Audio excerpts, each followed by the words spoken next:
The Buffalo Bills' needs entering the NFL draft are coming into focus, and I want to share with you my top first-round targets for the Bills at cornerback and guard today on Locked On Bills. You are Locked On Bills, your daily Buffalo Bills podcast. Part of the Locked On Podcast Network, your team every day.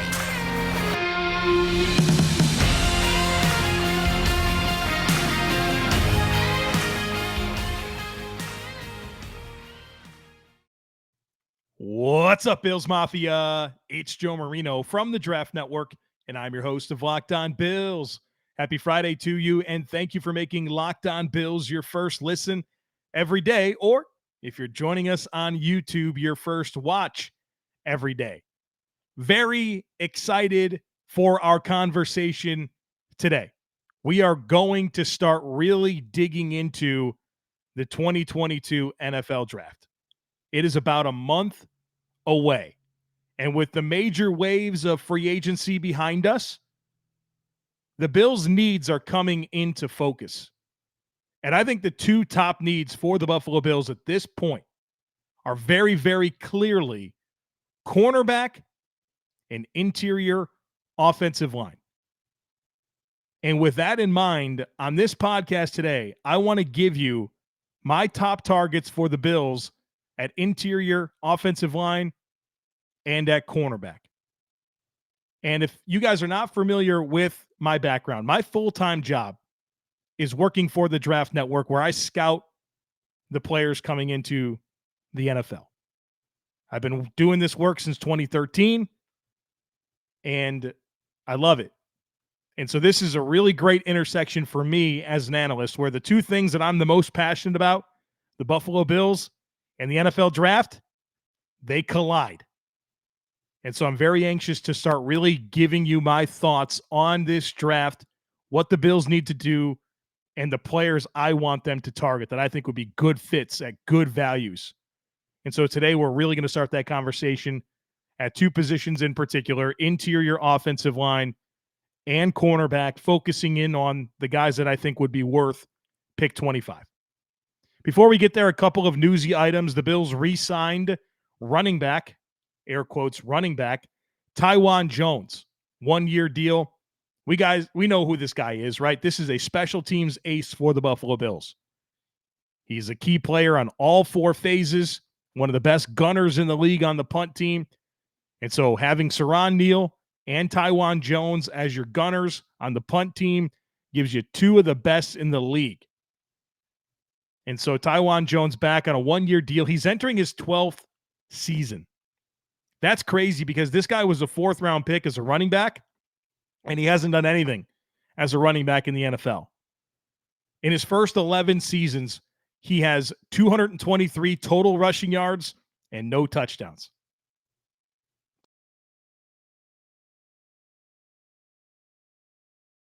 On special teams.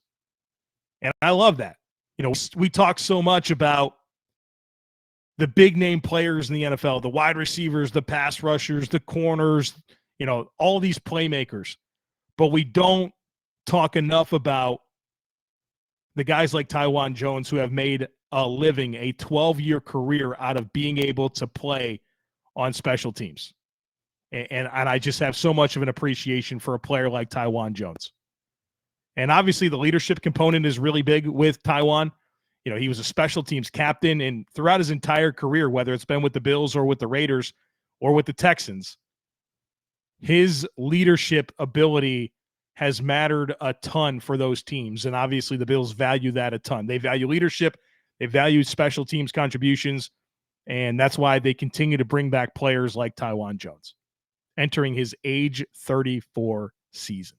Good for you, Taiwan. The other big piece of news coming out of Thursday was regarding Ryan Bates, the Bills' restricted free agent.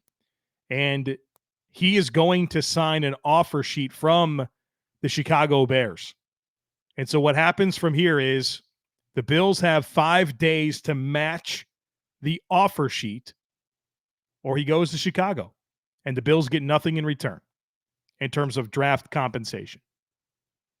And the thing about the Bears is that they have cap space. They have over $23 million in cap space available. So if they want him, they can front load a deal and make it very difficult for the Bills to match that offer. Now, what do the Bills actually get back in return?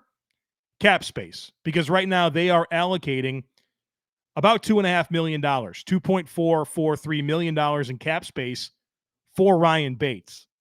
And so if they don't keep Ryan Bates and he goes to Chicago, the Bills do get that cap space back. And right now they're sitting at around $3 million in cap space. So that would push them a little over $5 million.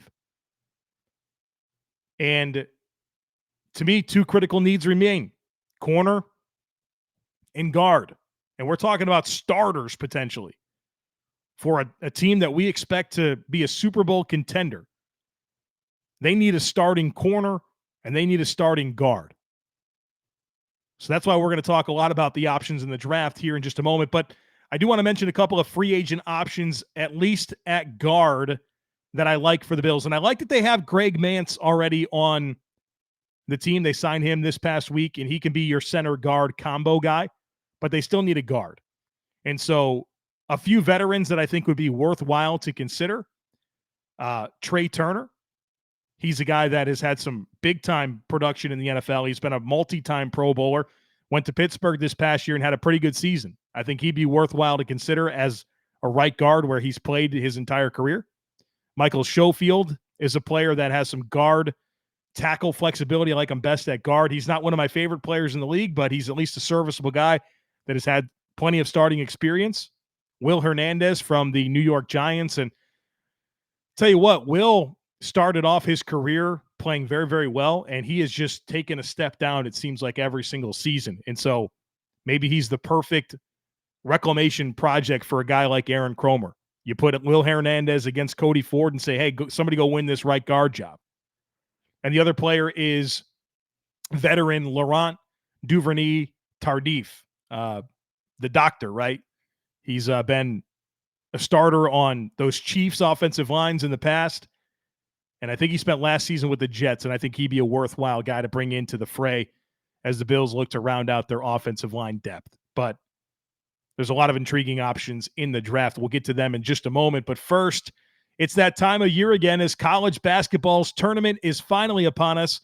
From all the latest odds, contests, and player props, BetOnline.net is the number one source for all of your sports betting needs and info. BetOnline remains the best spot for all of your sports scores, podcasts, and news this season.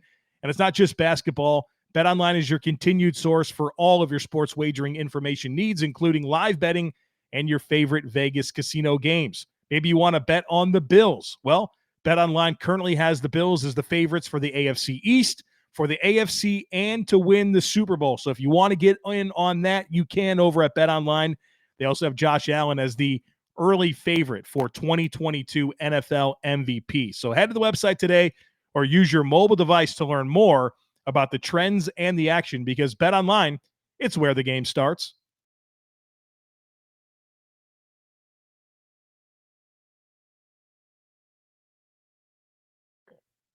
All right, folks, let's talk a little bit about these guards that I think would be worth pick 25 in the first round of the 2022 NFL draft. There are three of them that I'd like, and I think any one of these three would be a good pick for the Bills. Now, I do have a preferred order, but we're splitting hairs if we're really going to stack these in a certain way. If the Bills came away with one of these players at guard, assuming they did something meaningful to sign a cornerback, or they like the depth at corner more and they could get a corner that they feel like can start on day two, these are the three guards that I like for the Bills in the first round, and I'll talk about each one of them. But first, their names: Zion Johnson from Boston College, Tyler Smith out of Tulsa, and Kenyon Green out of Texas A&M. Like all three of these players, I think they have a chance to be really high-impact starters in the NFL. So let's start with Zion Johnson out of Boston College, 6'3", 312 pounds, 34-inch arms, 10 and 5/8-inch hands. He's an outstanding athlete, a top-tier athlete across the board. And so I won't do this for all of the players, but for the ones that I wrote the final scouting report for the draftnetwork.com, I do want to share my summary because my summary is my summary. This is what I think of that player. And so as it relates to Zion Johnson, this is what I wrote in my summary. Zion Johnson transferred to Boston College after playing at Davidson. Didn't take long for Johnson to become a starter on a talented Eagles offensive line, and he proceeded to start for 3 seasons. 2 of those seasons came at left guard with 1 at left tackle. I believe his natural position is guard, where his aggressive mentality enables him to handle the faster action that comes with playing on the interior. Johnson doesn't have the ideal length or wide frame to play tackle in the NFL, although he can handle spot duty in a pinch. Johnson is a smart and physical blocker with consistent technique. He plays within himself and is rarely caught with poor posture or poor control of his frame. I believe he is best in pass protection, but he's still an above-average run blocker that is comfortable operating in space. Johnson has plug-and-play potential at guard in the NFL, and given how consistent his technique is, I would keep him on the left side. He has the makeup of an above-average starter that can lock down a starting role at least through a second contract. So I'm a big fan of Mr. Zion Johnson. His demeanor, his technique, it's all extremely consistent. He's got 3 years of starting experience at Boston College. What I like about Boston College is they run an NFL offense. And so there's no guesswork with projecting his game to the next level. The techniques that he was asked to run at BC, same as he'll be asked to do with the Bills or any NFL team. Very clean evaluation. He's a clean prospect, high character, extremely smart, has earned his path right. He went to Davidson as a non-scholarship athlete, and then he's at Boston College and very quickly becomes a starter there, an impact starter. He caught my eye 3 years ago when he first stepped into the lineup. I've been on this guy for a few years now. I think he'd be a sensational pick at 25. And when you think about this Bills guard situation, let's assume Ryan Bates is gone. Well, you have Cody Ford and Roger Saffold in contract years. You have nothing long-term here. The Bills need to prioritize a guard even if Ryan Bates is back because you need a starter for 2023 and 24 and 25. So I'd love for the Bills to find a meaningful rookie to come in and lock that down. I think Zion Johnson would be a sensational pick for the Bills at 25. Next player I want to get into is one of my favorites in the draft class, Tyler Smith out of Tulsa. I've even mocked Tyler Smith to the Bills a couple of times here recently. Let me tell you about this player. 6'4", actually just almost 6'5", 6'4" and 5/8", 324 pounds. He's a big dude. 34-inch arms, 10 3/4-inch hands, and he is an above-average athlete as well. 5.02 40-yard dash, really good shuttles. He's physically what you're looking for, and he's only 20 years old. He's a young player. And he's an interesting player. He's definitely got some technical work needed as a converted defensive lineman. But this is a player that if I was an NFL offensive line coach, I would be begging to get my hands on this guy. He is a mauler. So let me tell you what my summary of Tyler Smith is from my scouting report on the draftnetwork.com. I said, Tyler Smith found playing time late in his true freshman season for Tulsa at left tackle and proceeded to man the position for the next 2 seasons. When watching the Tulsa offense, Smith jumps off the screen. He executes with infectious energy and is a tone setter for the unit. He is a tenacious football player who seemingly looks for pancake blocks on every snap. He is aggressive and fully earns labels like mauler and road grader. From day one, he will make an NFL offense tougher and more physical. As a run blocker, Smith is explosive into contact and has the power to overwhelm opponents. As a pass blocker, Smith is aggressive and is a wall once he senses the clamps. When it comes to areas of concern, Smith has to find notably better technique. From placement to timing, his hands are erratic. His feet aren't synced up with his upper body, and it leads to control problems and issues if blockers can work to his edges. His aggressive style of play often reaches frenetic levels, and it takes away from his ability and power to sustain blocks. While these are potentially good problems to have, the challenge ahead for Smith is to continue his aggressive approach, but to do it with more control and technique. If that can be the case, Smith has the makings of a high-impact starter at the next level who should make a transition to guard.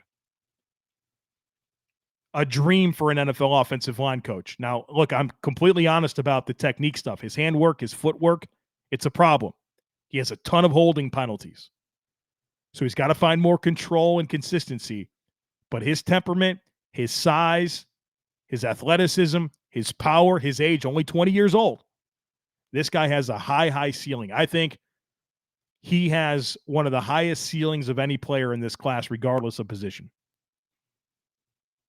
And so you give this guy to Aaron Kromer, give him a chance to develop him, and you have a chance at having one of those real difference makers at guard.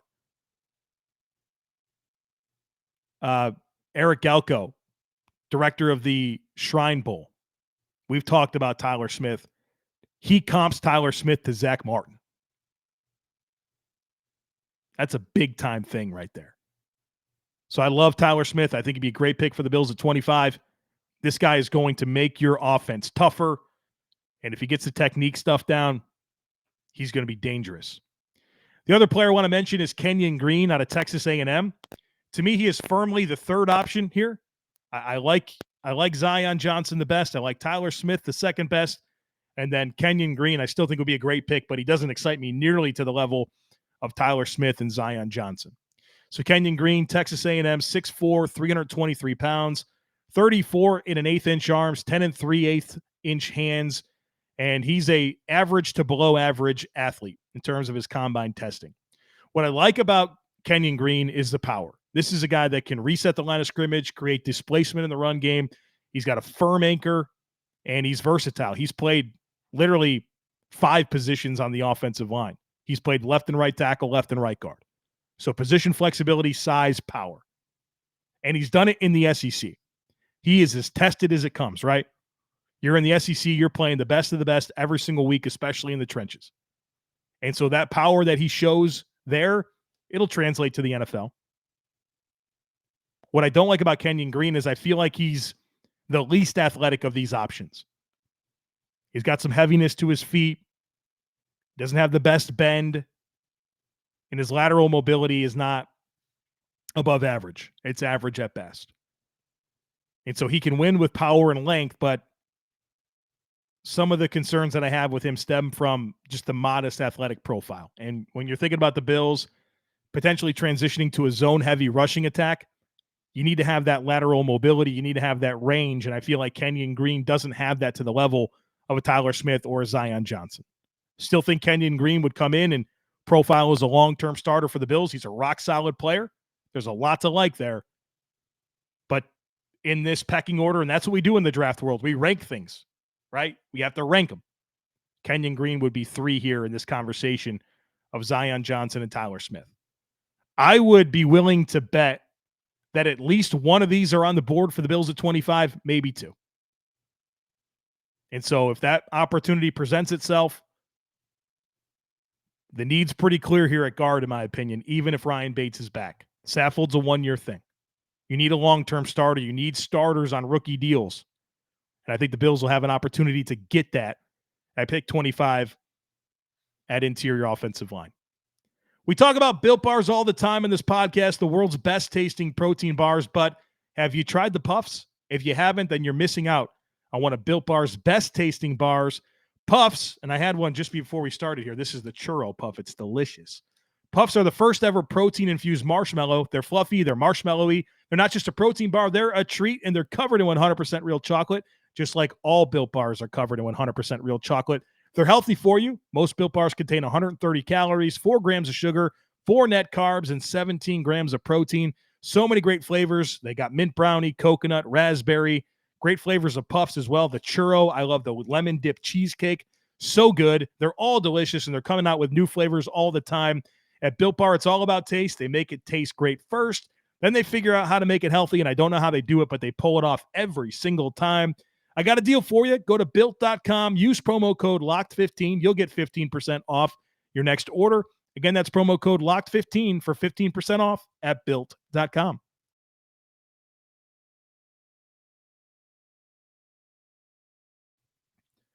All right, so we talked all about the guards in the last segment. Now we're going to talk all about the corners in this segment. And the need at corner to me, is just as glaring as the need at guard, where right now, your week one starting corners for the Bills on the outside are Cam Lewis and Dane Jackson. You got questions about that, don't you? Because I do. Trey White will come back healthy at some point, but the Bills need to find an answer at corner. And hopefully they sign a veteran, go get a A.J. Bouye or a Joe Hayden, and then also draft a player. But I think cornerback should absolutely be in play in the first round. So I had 3 guards that I like for the Bills at 25. There are 4 corners that I like at 25. Now, it's debatable who's going to be available.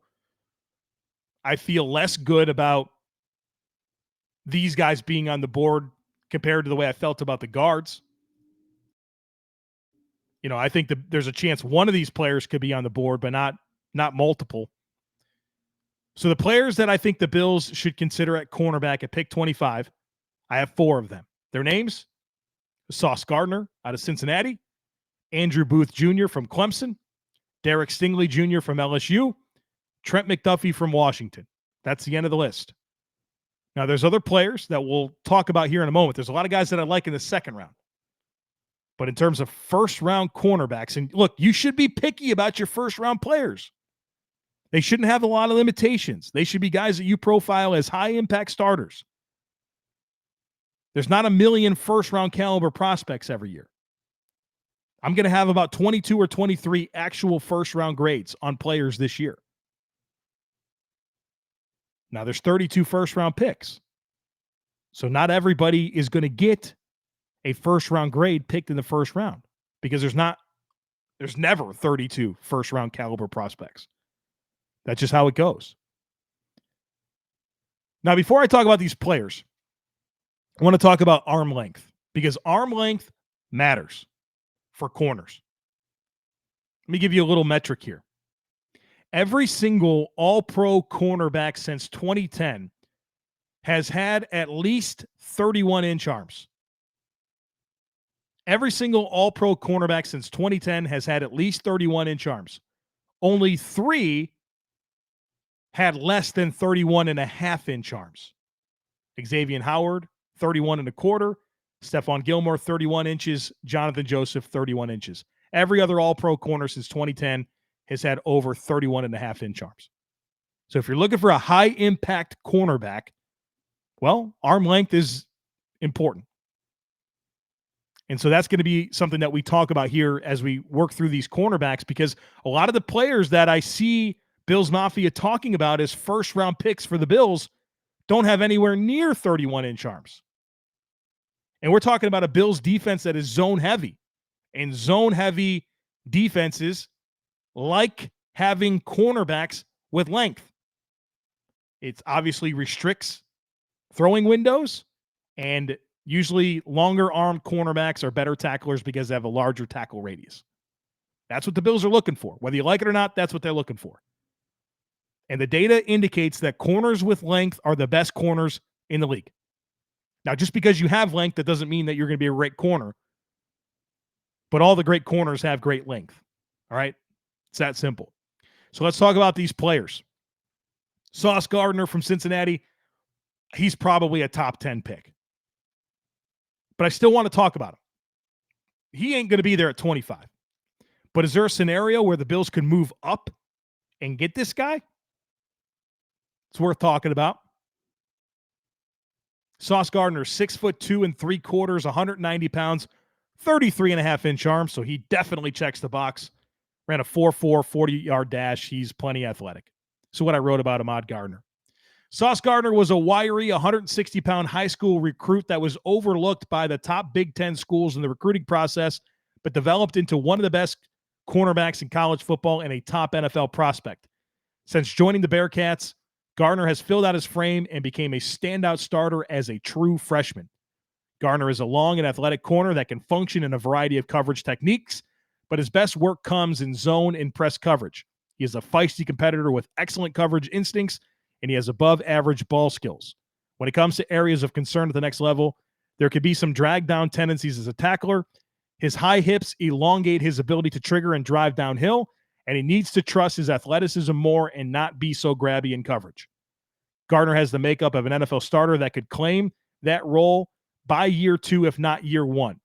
He has every necessary trait to develop into an above-average starter for an NFL defense, and his high-level play across 3 seasons in college sets him up well for success at the next level. He's a stud. He's a stud player. I could see him going to the Jets with pick 4 or pick 10. Atlanta's in play. They're picking 8. Seattle at 9.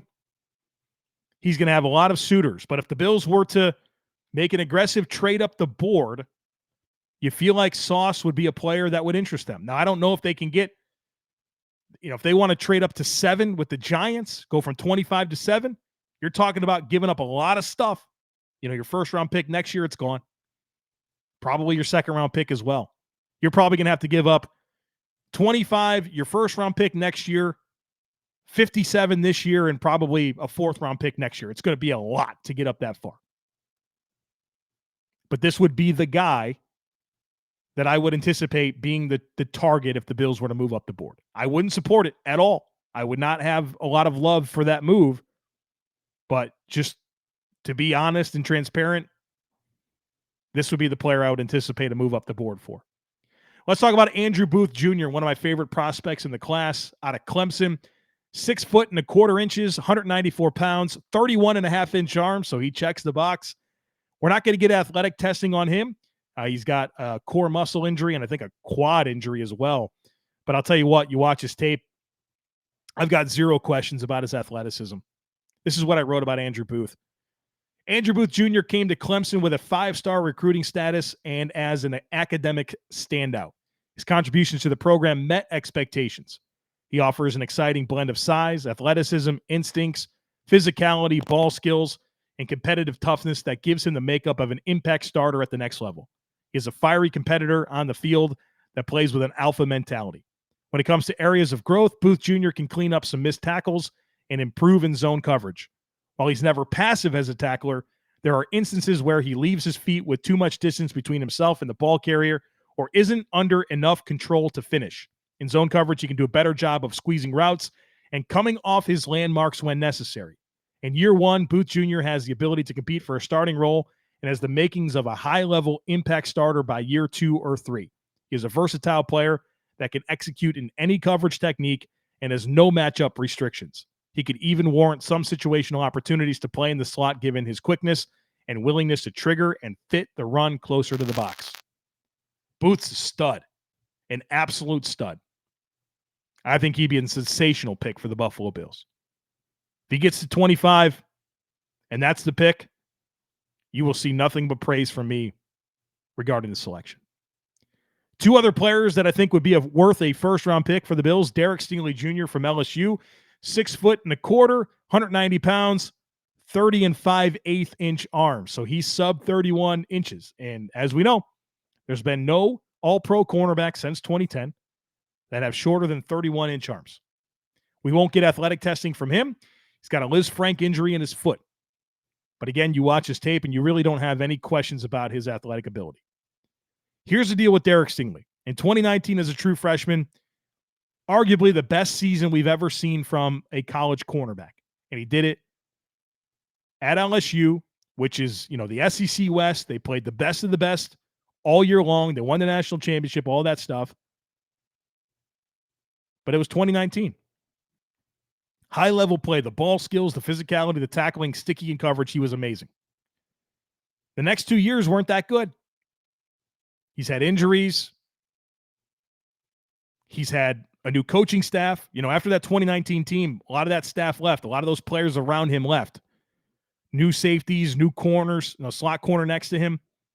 Wasn't a great situation. But at his best in 2019, it's better than anything we've seen from any other corner in this class for sure.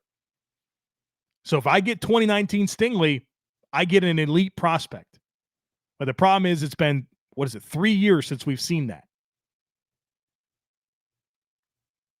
I still think he'd be well worth the roll of the dice because 2019 was special. Then there's Trent McDuffie out of Washington. Love this football player. 5'10 and 3/4, 193 pounds. Here's a problem. 29 and 3/4 inch arms, sub 30 inch arms. And he's an above average. He's an average to a slightly above average athlete. Love watching him play. Physical, ball skills are there. I like his versatility, not only in terms of coverage technique, but alignment. I think he can play some slot. He can play on the outside, can play zone, can play press, can play man. He's sticky, very, very smart, very smart. Student of the game, loves watching film. From a personality and DNA perspective, he's everything you're looking for. He's got great tape. The only concern I have with Trent McDuffie, the only concern, is 29 and 3/4 inch arms. Stud football player. I think he'd be worth it at 25. I'd be willing to overlook his length because his tape is so good. And he tackles. And he plays the ball. Stud.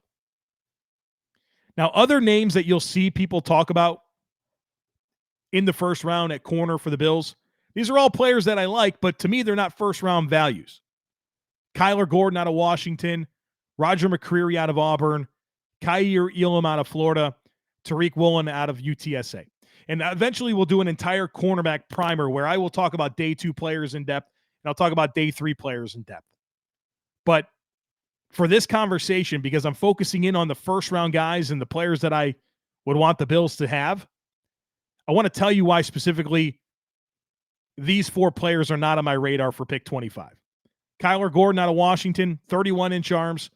I think his coverage instincts are way below average, especially in zone. This guy covers a lot of grass. Just doesn't have a great feel for processing route combinations, coming off his landmarks, getting to his landmarks, staying sticky. He's just not any of those things. I love his temperament as a player. Love the physicality. Love the way he competes. I love the movement skills. His coverage instincts, to me, are just below average. Roger McCreary, love him. First-round tape all day long. He's got 28 and 7/8 inch arms. That's way below the thresholds. And he said at the Senior Bowl that was the first time he ever played in zone coverage. So I just don't see the fit. He doesn't have the length, and he doesn't have the pedigree of playing in zone coverage, which the Bills play. Doesn't have the length. First-round tape. But he just doesn't check enough boxes here for me to take him seriously as a Bills target at 25. Would love him in the second round, but I still would question the fit. Kaiir Elam out of Florida, 30 and 7/8 inch arms. He doesn't tackle, and he allows a lot of separation. So there's a lot to like about Kaiir Elam. I'd consider him in the second round, but he's going to be an issue for you as a tackler. And you just see him try to stay in phase with guys that work back down the stem, or they run a hard horizontal route where they have to, cut and pivot. He allows a lot of separation. His transitions and stickiness on the horizontal plane when he has to drive and change directions and flip his hips, he's tight. So I don't really look at him as a guy I would love in the first round. The last one is Tariq Woolen out of UTSA. Love him as a person. Did an interview with him on Draft Dudes. Go back and listen to that under the Draft Dudes podcast feed. It's called Dudes Discussion with Tariq Woolen. It was phenomenal. 33 and 5/8 inch arms. He's a rare athlete, rare size, checks all those boxes. He's just really raw. He's only been playing corner since the end of 2019. 2 years of starting experience. And his coverage instincts, you can tell. They're just not there yet. Now, can they get there? Absolutely. I like the way this guy is wired. I like his physical skill, his size, his athleticism. It's all there. But the coverage instincts are not there right now. He's very loose in coverage in terms of allowing separation, not processing route combinations, not anticipating much. He's very reactive. Now, he has great reactive athleticism, but he has a long way to go in terms of developing those coverage instincts. So with kind of those issues on those 4 players, they're not first-round grades for me. I discriminate against issues like that, right? Coverage instincts, lack of length, inexperience in certain types of zones, not being a universal scheme fit. That keeps you out of being a first-round grade for me. Would love him in the second round. But those 4 guys, for me, I don't love the idea of them in the first round. If I had to roll the dice on one of them, though, in the first round, I'd pick Woolen because he's got traits. And if there's anything you want to bet on is traits, and I know this guy. I've met him. I've spent time with him 2 different occasions. He's wired the right way. And so when you have traits and you have habits, you got something to work with there. And we know that the Bills value that. That's how they've gotten players like Dawson Knox and Josh Allen, Spencer Brown. Traits plus habits. Bet on that. And I think you have that in Tariq Woolen. So there you have it. The 3 guards, the 4 corners that I think would be great targets for the Buffalo Bills in the first round of the 2022 NFL Draft as we kick off our draft conversation here on Locked On Bills and focusing in right off the bat with our 2 primary needs at this point, which I think are guard and corner. Tons of great draft conversation coming your way over the next several weeks in the build up to the 2022 NFL Draft. So don't miss it. Make sure you're subscribed. Would love it if you took a second to rate, review, and share the podcast. If you're watching on YouTube, like this video, leave a comment, and of course, make sure that you're subscribed. Hope everyone has a wonderful weekend, and I look forward to catching up with you again on Monday.